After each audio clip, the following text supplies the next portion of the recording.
तव कथामृतं तप्तजीवनं कविभिरीडितं कल्मषापहं श्रवणमंगलं श्रीमदाततं भुवि गृह्णन्ति भूरिदा जनाः।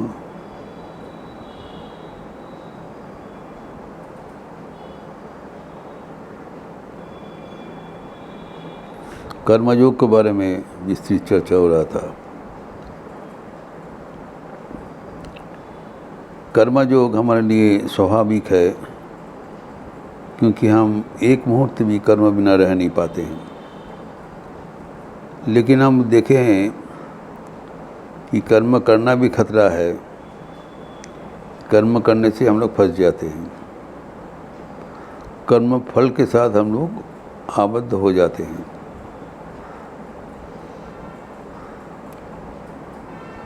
हम मुक्त होने चाहते हैं। मुक्त होने के लिए हम जो कर्म करेंगे, और वो अगर हमें और भी बंधन में फंसा देगा तो ये तो कर्मयोग नहीं होगा। तो ऐसी जो पारदर्शिता के साथ कर्म करना चाहिए, ताकि वो बंधन के परिवर्तन में मोक्ष के कारण बने। इसीलिए जो भगवद गीता के द्वितीय अध्याय में कहा गया है, योगः कर्मसु कौशलम, कर्म करने से नहीं होगा, कुशलता के साथ, पारदर्शिता के साथ कर्म करना पड़ेगा, तभी वह हमें बंधन करने मोक्ष का कारण बने। नहीं तो हम फंस जाएंगे। ये लक्षणीय चीज़ है कि कर्म किया जाए, लेकिन वो बंधन का कारण ना बने। यही शैली है आर्ट ऑफ डूइंग वर्क, जिसको कर्मयोग कहलाता है। इसके विश्लेषण करते हुए भगवद गीता में श्री कृष्ण इसको 4 पाद बताया। 4 डायमेंशंस ऑफ दिस कर्मयोग। भगवद गीता के द्वितीय अध्याय की 47 वर्ष में कहा। 4 अंग है। कर्मण्येवाधिकारस्ते मा फलेषु कदाचन मा कर्मफलो हेतुर्भु मा ते असंगस्तु कर्मणि। ये 4 पाद बताया, 4 फीट। तो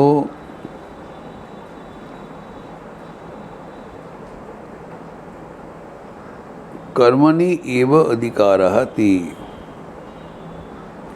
कर्म में ही तुम्हारा अधिकार है। माँ फलेषु कदाचन, फल में नहीं। पहले ही नेगेट कर दिया, क्योंकि कर्म का करने से बंधन नहीं होता। बंधन का कारण है कर्मफल। कर्म करने से फल अनिवार्य होगा, और वो फल लेके क्या करेंगे पहले ही समझना पड़ेगा। फल मेरा नहीं है, कर्म करने से ही मेरा अधिकार है। कर्म फल में हमारा कोई अधिकार है नहीं। पहले से ही सूझबूझ के हम कर्म किया। While doing the work, before taking up the project, while doing the work, कर्म करने के अंत में भी हमें समझना पड़ेगा कि फल के साथ हमारा कोई मतलब नहीं है। ये जो बता दिया कि कर्मणि एव अधिकारः मा फलेषु कदाचन, कर्म फल के साथ हमारा कोई मतलब है नहीं। कारण कर्म फल ही हमें बंधन का कारण होता है। हम पहले से ही अगर वो कर्म फल छोड़ देंगे, उसके साथ हमारा कोई मतलब नहीं है। तीसरा बताया, माँ कर्म फल हेतुर्भु, जो हम लोग कर्म करते हैं यूजुअली क्यों करते हैं? कुछ फल पाने के लिए। तो कर्म करने का पहले ही हम लोग जोड़ लेते हैं, ये कर्म करने से क्या फ़ायदा होगा, व्हाट विल आई गेट। जब तक ये समीकरण सीधा नहीं होगा तब तक हम कर्म करने में हमारा कोई जोश नहीं आएगा। कर्म करने से हमारा कोई फ़ायदा नहीं है, वो कर्म करने से हमारा कोई लगन नहीं आएगा। कर्म हम इसलिए करते हैं ताकि कर्म करने के बाद उसका जो कुछ सुफल हमें मिलेगा, गिव्स एडिशनल बेनिफिट, तभी ना कर्म करेंगे। तो अगर वो एडिशनल बेनिफिट नहीं है तो क्यों कर्म करेंगे। इसीलिए पहले बता दिया कि कर्म फल तुम्हारा कर्म के हेतु ना बने। अगर कर्म फल हेतु ना बनेगा तो कर्म में हमारा कोई इच्छा नहीं रहेगा, अनिहा रहेगा। हम कर्म क्यों करें, कर्म ना करके बैठ जाए। इसीलिए 4th पॉइंट बताया, माते संग स्वकर्मणि may never be without work. चारों ओर से बांध दिया, कर्म करना ही पड़ेगा, लेकिन कर्म फल छोड़ के वो कर्म करना पड़ेगा। और वो कर्म फल हमारा कर्म का प्रेरणा ना बने, एवं कर्म करने में ही हमारा अधिकार रहता है। कर्म जितने सुचारू होकर संपन्न किया जाए उतना तक ही हम करें, एंड देयर वी एंड। उसको आगे तक हम ना बढ़ाए। कर्म करने के बाद उसका आगे तक हमने बढ़ता है कि ये कर्म करने से हमें ये सब मिलेगा, यानी स्वाभाविक है। लेकिन अगर वो आपको प्रतीक्षा करके कर्म किया तो कर्म बिगड़ गया, वो कर्म योग नहीं हुआ, कर्म भोग होगा। किस उद्देश्य से कर्म किया जा रहा है वो है कर्म योग का निर्धारण करेगा। इसी को कर्म में कौशल कहा गया है कि हमारा उद्देश्य से साफ है, कर्म ही हम खाली करेंगे, उसके फल के साथ हमारा कोई मतलब नहीं है। फल क्या है, हम ईश्वर प्राप्ति हमारा फल है। ये कर्म करके कर्म में जो फ़ायदा होगा इस सब से हमारा कोई मतलब नहीं है। I am not interested. ये जो फल है ज़रूर कुछ फल होगा, लेकिन हमारे चरम प्राप्ति का लक्षण है, ईश्वर प्राप्ति का लक्षण है। कर्म समापन करते हुए जो फल है उसमें हमारा कोई मतलब नहीं है, नॉट इंटरेस्टेड। इसीलिए परवर्ती श्लोक में कहा है, योगस्थ कुरु कर्माणि संगम त्यक्त्वा धनंजय सिद्ध सिद्ध समूहता समत्तम योग उच्यते। जो इसीलिए कहा जाता है कर्म भोग छोड़ के कर्म योग करो। तो जब मन में कर्म करते समय ये चिंता पक्का रहेगा, योगस्थ कुरु कर्माणि संगम त्यक्त्वा, जो पहले श्लोक में बताया कि जो कर्म ऐसे करे, योग युक्त होके करे, कारण वो कर्म सुष्ठु अनुसार करे। समत्वम योग उच्यते। कर्म करते समय हमारे पूरी लगन से कर्म करना पड़ेगा। This is most important. मन का पूरा अटेंशन कर्म में देना पड़ेगा। जब हम जोड़ते हैं कर्म में हमारा क्या फल मिलेगा, क्या फल नहीं मिलेगा, उससे हमारा पूरा अटेंशन चूक हो जाता है, वो गणित में लग जाता है, वो नहीं लगना चाहिए। पूरा अटेंशन हमें कर्म के प्रति देना चाहिए, ये सोचते हुए ये करने से हमारा बहुत कल्याण होगा। लेकिन जबकि आपका मन में इसके लिए कुछ प्रत्याशा है नहीं, दैट इज़ इम्पोर्टेंट। प्रत्याशा नहीं है, हम कुछ नहीं चाहते हैं, हमारा चाह है ईश्वर प्राप्ति। कर्म के साथ मतलब नहीं है, कर्म जन्य नहीं होता है। कर्म करके कोई ईश्वर को प्राप्त नहीं कर सकते हैं। बाबूराम महाराज कहते हैं कोई ईश्वर कोई अनाज नहीं है, तेरी तरकारी नहीं है, जितना तुम भाव से तुम खरीदा और ईश्वर आ गया, नहीं। कर्म कर सकते हो, कर्म करके बस हाथ धो लो, चित्त शुद्धि होगा, उससे तुम्हें कुछ नहीं मतलब है। और कर्म करके जो मिलेगा वो है सांसारिक, कुछ हमें मिलेगा। अगर संसार की प्रति हमारा वासना रहेगा तो हम संसार छोड़ के कैसे भगवान को प्राप्त करेंगे। Contradiction of term. If we are doing the work for attainment of some sensual pleasures, जागतिक कुछ प्राप्ति के लिए अगर कर्म करे तो कर्मयोग नहीं है। इसलिए वो 4 बिंदु पर जो हमें आधारित है कर्मयोग, सदैव याद रखना चाहिए।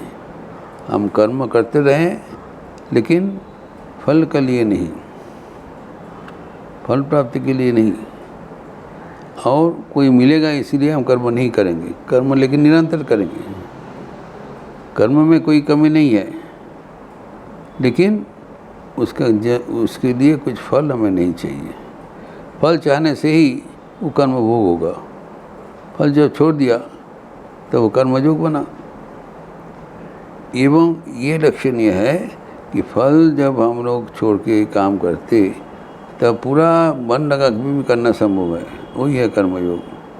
पूरा मन लगा के वो कर्म करे, फल जो भी हो पूरा मन लगा के वो कर्म करे, तब वो कर्म हमारे लिए एक यज्ञ का ऐसे हो जाएगा और वो हमारे अविष्टों तक पहुँचा देते हैं।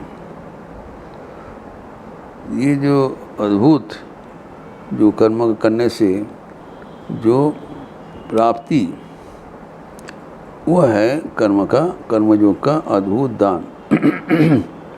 तो 2 चीज़ याद रखना पड़ेगा। योगः कर्म से कौशलम और समत्वम योग उच्यते। अर्थात कर्म में कौशल है। जो क्या कौशल है, क्या शैली है कि कर्म करे लेकिन उससे फल पाने के लिए कर्म ना करे। एवं देखना पड़ेगा वो कर्म पूर्णांग होना चाहिए, सुष्ठु रूप से होना चाहिए, शरीर मन लगा के करना चाहिए। समत्वम, मन का साम्य भाव, वही कर्मयोग का प्राप्ति है। लेकिन ये कर्म हम करेंगे और उसके कुछ फल नहीं मिलेगा, ये बातों का बात है। ये करना आसान नहीं है, क्योंकि हम लोग का जो आदत क्या बन गया, ये हम कर्म करेंगे इसके लिए हमें कुछ प्राप्ति होनी चाहिए। जब तक हमारे कर्म का जो सुफल, रिजल्ट ओरिएंटेड वर्क, कर्म हम करते हैं, बार बार देखते हैं इसमें क्या फल मिला।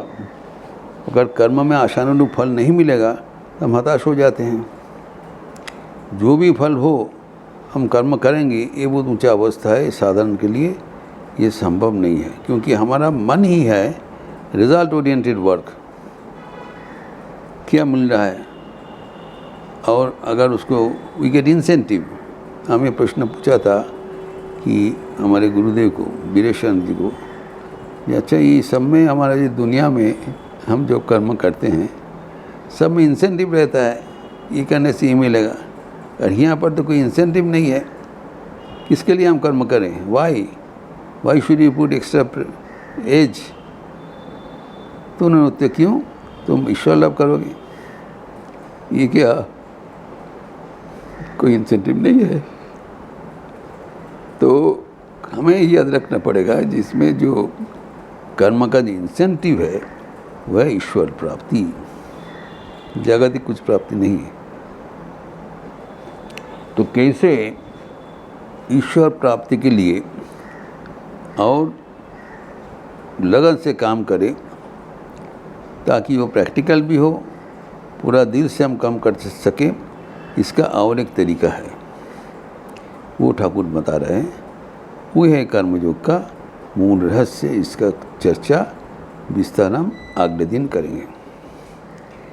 कर्म कैसे करें, पूरा लगन से और फल पाने के लिए कर्म करें, ताकि कर्म सही हो, लेकिन वो फल हमारे लिए बंधन का कारण नहीं बनेगा। यही जो अद्भुत समन्वय किए हैं भगवान श्री रामकृष्ण, उसका विस्तार हम अगले दिन करेंगे। ओम शांति शांति शांति। हरि ओम तत्सत। श्री रामकृष्णार्पणमस्तु।